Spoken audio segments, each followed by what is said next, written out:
He's historic.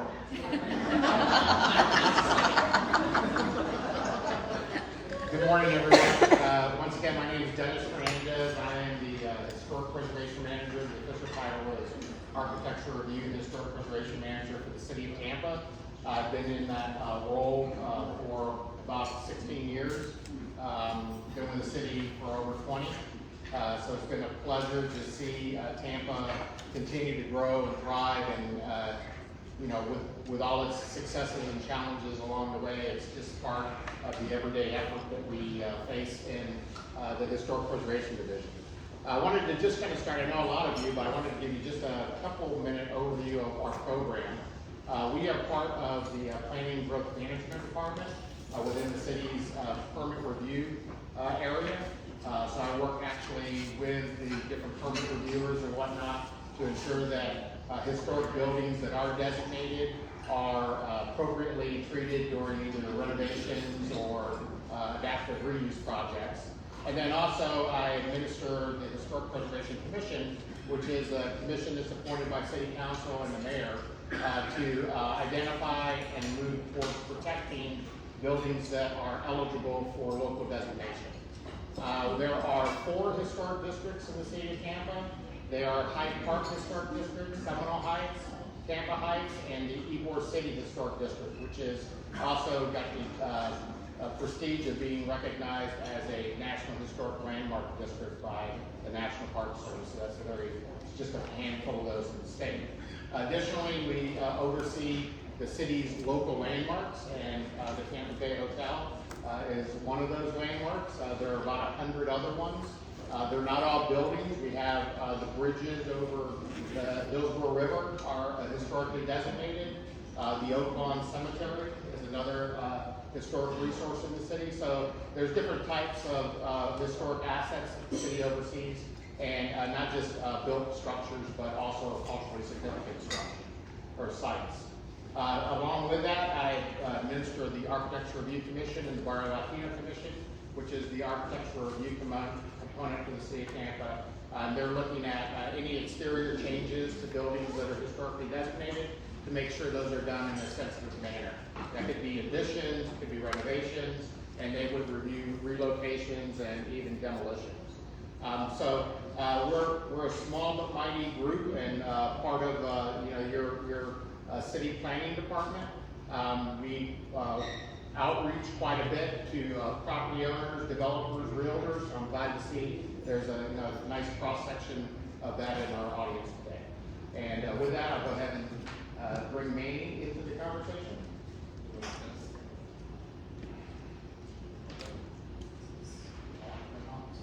Hey. Hi. My name is Manny Leto.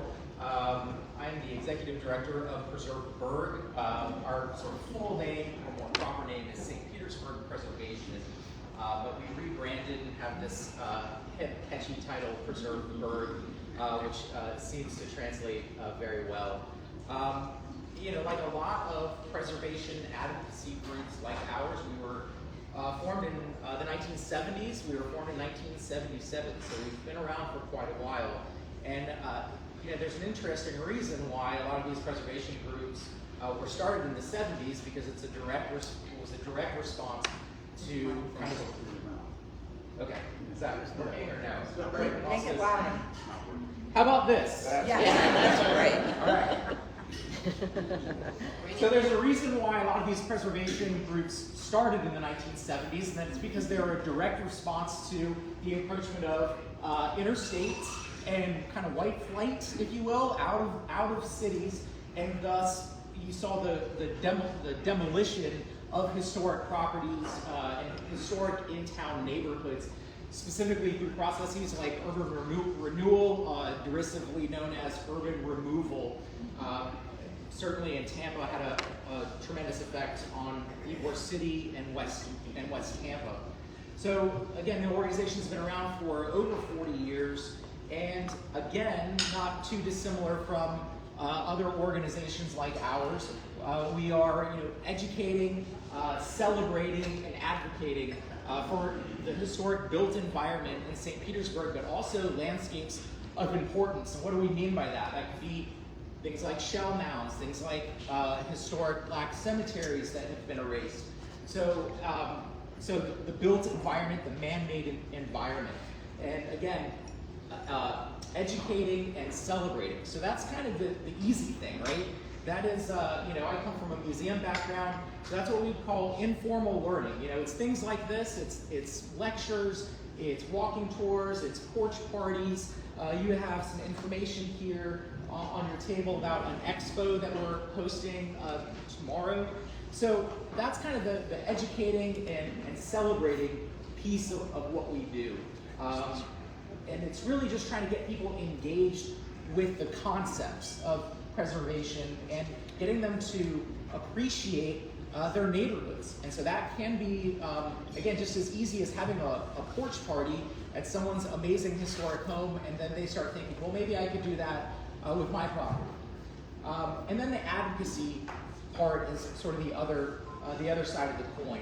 And so what we do in St. Pete, I meet regularly with Dennis's counterpart in St. Petersburg. So we've got a monthly meeting scheduled. In fact, I'm meeting with them today at 11. So once a month, we kind of get an update. What's happening in the city? What are we seeing? What are you seeing? Has this project filed its application? We saw this request for demolition come across. What's happening there? So, you know, working directly with city staff, then also, you know, working in a limited way, in an educational capacity with our elected officials. We can't do any sort of overt lobbying, if you will, but trying to meet with them, trying to state our position, trying to explain, again, the value, the economic value of historic preservation. And also, you know, community groups, attending all of those things. And so there is this other educational piece, which is trying to explain the value of historic preservation. And I think a lot of times when we talk about historic preservation, we talk about it in terms of community memory, sense of place, and those are all valid arguments. You know, that is a completely reasonable thing to want to protect and maintain. But I think it's also important that we look at very quantifiable economic benefits of historic preservation. You know, there's no accident about why this building is so popular, right? People want to be in a unique space. They want to be somewhere different. You've got over 60% of tourists looking for cultural and historic experiences. Think about where you went on vacation last time. I mean, did you go to the suburbs, or did you seek out that funky historic neighborhood, that brick street, that old brewery? So there's a real quantifiable value. I can go on and on and on. There's also, you know, there's a green value. I mean, some people would say the greenest building is a building that already exists. Did you know that 30% of landfill debris is building materials? What? So I think that there's lots of different ways, again, that we can get at this advocacy piece. And again, that is working with our community groups, our city staff, but then also trying to quantify these arguments. You know, I came from a history museum background, so I know the value and the power of storytelling for a community. Architecture, and its historic architecture, is the way that a city tells its story, right? Where are we? Who are we? What is this place? That's communicated in its historic architecture, and also for the architects in the room, right? Architecture, you could argue, is like the earliest form of public art, right? It's something we can all enjoy, right? So it informs the community. And those are great things, but we also need to get to the economics of it and explain why it makes sense. Explain why those bricks out there slow down traffic. Explain why an awning provides shade in the Florida heat. Explain why how the human scale of a building makes it easier to interact with and makes a block more lively than just a wall of a parking garage. I mean, these are These are tangible, real things. They are not just sort of plucked out of the air.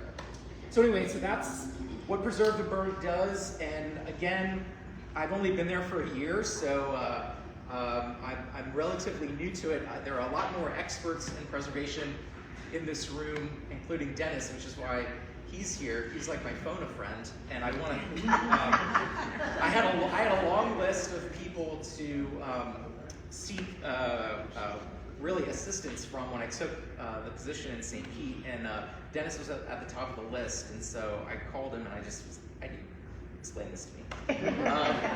Anyway, so that's kind of the piece of what I do. I wanted to kind of bring Dennis in and just ask him, what are some ways that a group like mine can interact with city staff in a productive way? Well, I mean, that's a really important part of any preservation program, is having collaboration and coordination with the people that are out in the community, the property owners, the developers, the architects, and particularly when you have advocacy groups that are focused in on historic preservation. Because the city only has a certain amount of capacity to be able to take on preservation challenges and goals. And having neighborhood associations, neighborhood activists involved, having organizations like Preserve the Burg, like Tampa Preservation Inc. involved, our reach goes further. And that's really essential in this time when our city is experiencing so much growth that we have, really the potential to lose ourselves within that growth, our identity as a city. So, there's a common thought process that perhaps preservation seeks to sort of stop growth, and that's really incorrect. Preservation is really generated by encouraging economic growth, but doing that in a thoughtful manner that really works with stakeholders, works with property owners to try to achieve a goal that everybody can really rally with. Yeah, in terms of, again, on that advocacy piece, I'm very fortunate, I have a very active board of directors, and, our board is made up of land use attorneys, preservation architects, just regular practicing architects and other experts. But one of the things that they do, at least a few of the members on the board, they are our advocacy committee, and these are the people that like to download the city council agenda and comb through it. And so they know what's happening. And it is a daunting task. It's often not easy.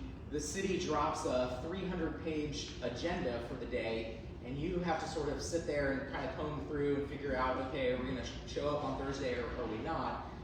And that makes it hard kind of for regular folks. And then Dennis won't say it, but I will say it. Your priorities your budget is a statement of your priorities, right? And so, preservation staffs are often stretched and asked to do lots and lots of other things. And so I think it puts staff in a bad position because they're just working so hard to kind of keep up. And especially in this period that we're in right now, we're experiencing so much growth that it really taxes them. And so that's a way that an organization like mine can not step in, but we can do other things. Like, for instance, this expo. I'll give you an example. In the St. Petersburg comp plan, the city staff is directed once a year, but they have not done that in a number of years. That's nothing against them. They're incredibly busy. The last thing they have time to do is plan a Saturday expo. So when I came on board, I said, well, that's something that Preserve the Burg can do. We can do that. And so the city staff will be there presenting and talking about incentives and things like that, but we've put it together, we've organized it, we've promoted it. So that's a great way that we're kind of working with the city. Definitely, and that can't be under-evaluated, because it's so important to be able to have that outreach and that education when you're dealing with historic preservation, to get the word out about not only what the rules and regulations are, but what are the benefits, what are the the incentives that are out there, both state, local, and federal, the grant opportunities. We have some here that are very unique that St. Petersburg doesn't necessarily have, but they have some things that Tampa doesn't have. So getting together and sharing that information is really important because preservationists is a pretty small community, and so we have to be very effective to be able to reach some of our goals.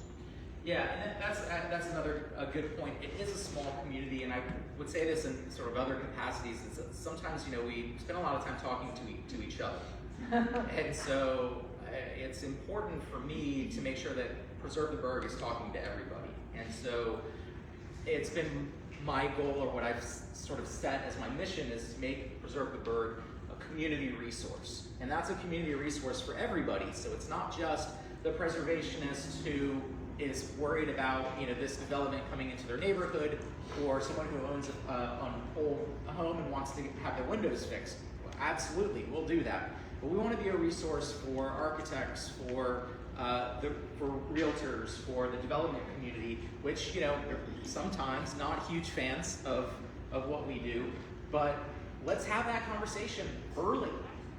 Let's have a dialogue early on in the process so that we're not showing up at the 11th hour to protest, if you will. We want to be there early. We want to work with you, and so I think that piece of being a community partner and bringing in, pedestrian safety, bike safety, bringing in themes of resiliency, of affordable housing, those kinds of issues are all tangential. If you look at sort of the Venn diagram of all of these things, if I'm going to put historic preservation in the center of that, which of course that's what we do, but when I look at, again, those sort of Venn diagram offshoots of that, it's all of these things: tree canopy cover, sidewalks, again, pedestrian safety. So I think that there's a bigger audience that we could be talking to than just the sort of pure I've got a 1890s Victorian that I want to fix up. Anyway, let's go into